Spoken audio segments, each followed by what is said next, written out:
लिए सूर्य यज्ञ का प्रारंभ किया। युधिष्ठिर ने भगवान श्री कृष्ण के सहित भीमसेन, अर्जुन आयु आदि भाइयों के साथ अनेक रत्नों से शोभित मोती जड़ी हुई स्वर्ग के समान एक बहुत बड़ी यज्ञशाला बनवाई और उसके लिए सब राजाओं को अनेक प्रकार से जीत कर वहाँ पर लेकर आए। एक समय गांधारी और राजा दशरथ के पुत्र जो दुर्योधन नाम से विख्यात था, वह उस यज्ञशाला में आया और प्रांगण में जल की प्रतिमा देखकर वस्त्र को ऊंचा करके उस जगह पर धीरे धीरे चलने लगा।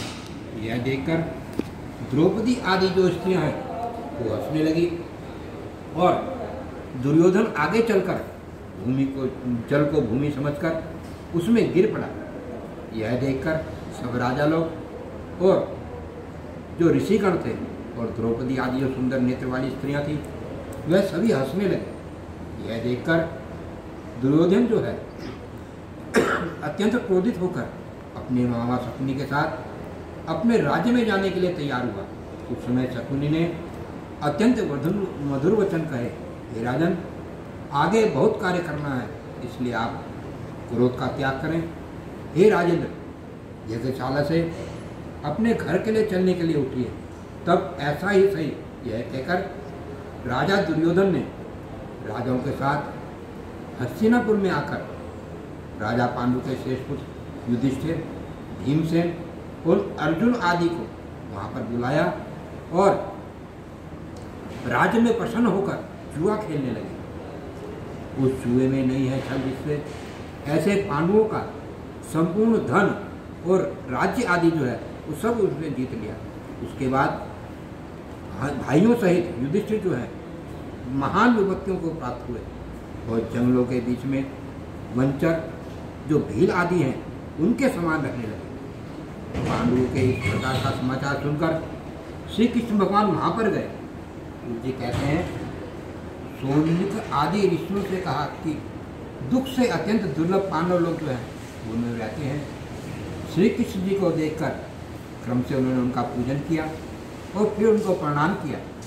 तब राजा युधिष्ठिर बोले, हे प्रभु, भाइयों सहित हमको यह दारुण दुख प्राप्त हुआ है। इस दुख रूपी सागर से हम कैसे छूट सकते हैं? उसका कोई उपाय बतलाइए।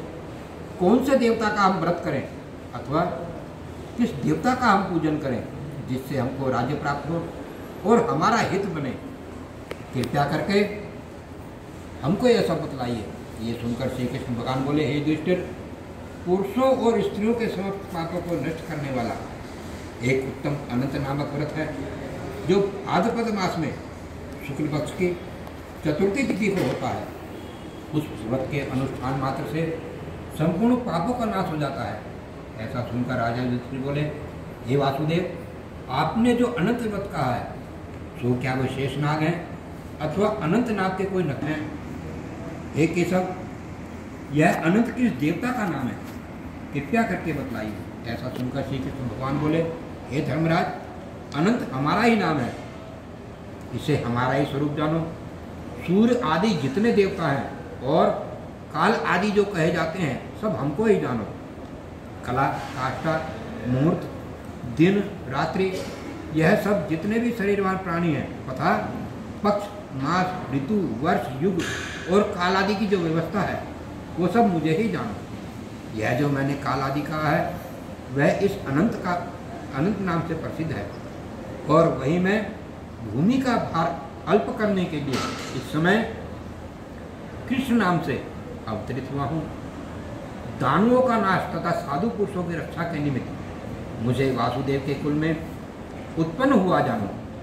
आदि अंत मध्य जिसका नहीं है, ऐसे कृष्ण, विष्णु, शिव, वैकुंठ, सूर्य, चंद्र और सर्वत्र व्यापक जो ईश्वर है वो मुझको ही जानो।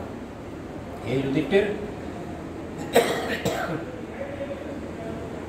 नहीं है उत्तम जिससे ऐसा विशाल रूप जो योगी लोगों से संपूर्ण रूप वाले जो अनंत हैं वो हम, जिसमें 14 इंद्र, 8 वसु, 12 सूर्य, 11 रुद्र, सप्तऋषि, 7 समुद्र, पर्वत आदि हैं वो हम ही को जानो। 27 नक्षत्र, 10 दिशाएं, पृथ्वी, पाताल खूब और आदि जो 7 लोग हैं, ये सब हम ही को जानो, इस विषय में कुछ भी संदेह नहीं। ऐसा वचन सुनकर राजा युधिष्ठिर बोले, हे सर्वव्यापी भगवान, अनंत व्रत का महत्व तथा इसकी विधि कहिए।